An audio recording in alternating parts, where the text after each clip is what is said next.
السلام علیکم ورحمۃ اللہ وبرکاتہ۔ الحمدللہ کفا وسلام علی عبادہ الذین اصطفی، اما بعد۔ محترم ناظرین کرام، ایک اہم موضوع لے کر میں آپ لوگوں کے سامنے حاضر ہوں۔ منگل سوتر، دھاگا، کڑا اور چھلا پہننا کیسا ہے؟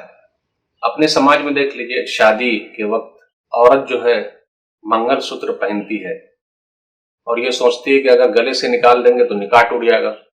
لوگ پریشانی سے بچنے کے لیے کڑا، چھلا، دھاگا اس کا استعمال کرتے ہیں اور یہ سمجھتے ہیں کہ اس دھاگے میں شفا ہے۔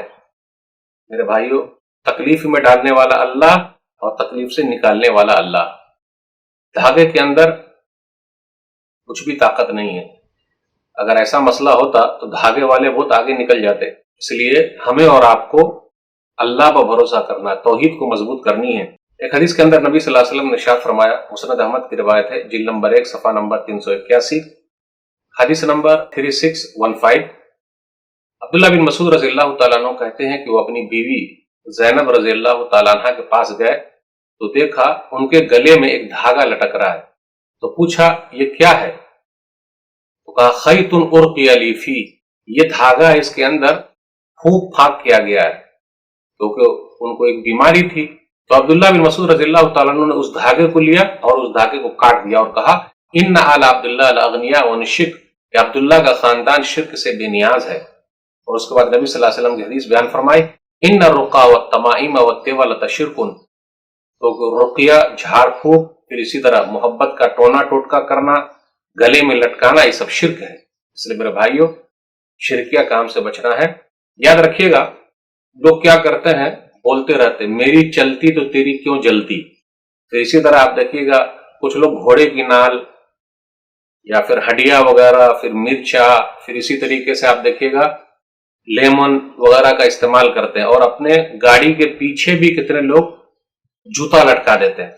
میرے بھائیوں، گاڑی اہم ہے یا ڈرائیور اہم ہے؟ اگر گاڑی اہم ہے، اس کے پیچھے ہم نے جوتا لٹکا دیا تاکہ گاڑی کا ایکسیڈنٹ نہ ہو، تو ڈرائیور تو اور اہم ہے، تو اس کے گلے میں تو 2 جوتے لٹکانے چاہیے، ہے نا؟ صحیح بات۔ اور یاد رکھیے گا، قرآن کریم بھی شفا ہے۔ جتنی بھی بیماری ہے سب کے لیے بہترین علاج ہے۔ پھر اسی طریقے سے شہد بھی شفا ہے، تو شہد کا استعمال کریں گے تو فائدہ ہوگا، قرآن کریم کو پڑھیں گے تو فائدہ ہوگا۔ شہد کے بارے میں اللہ نے کیا کہا، فیہ شفاء للناس، سورہ نحل سورہ نمبر 16 آیت نمبر 69، کہ اس کے اندر شفا ہے، علاج ہے۔ جس طرح شہد کی بوتل ہم اور آپ اپنے پاس رکھتے ہیں تو صرف رکھنے سے کام نہیں چلے گا، بلکہ اس میں سے شہد نکال کر پیتے ہیں تو فائدہ ہوتا ہے۔ کیا آپ نے کسی کو دیکھا ہے کہ لوگ گلے میں شہد کی بوتل لٹکا کے چل رہے ہیں؟ کبھی دیکھا آپ نے؟ نہیں۔ لیکن قرآن کریم کو صرف رکھے ہوئے پڑھیں گے نہیں تو فائدہ کیسے ہوگا، شفا کیسے ملے گی، علاج کیسے ہوگا؟ اس طریقے سے شہد کی بوتل میں سے نکالیں گے نہیں تو فائدہ نہیں ہوگا، اسی طریقے سے قرآن کریم جب تک نہیں پڑھیں گے تو فائدہ نہیں ہوگا۔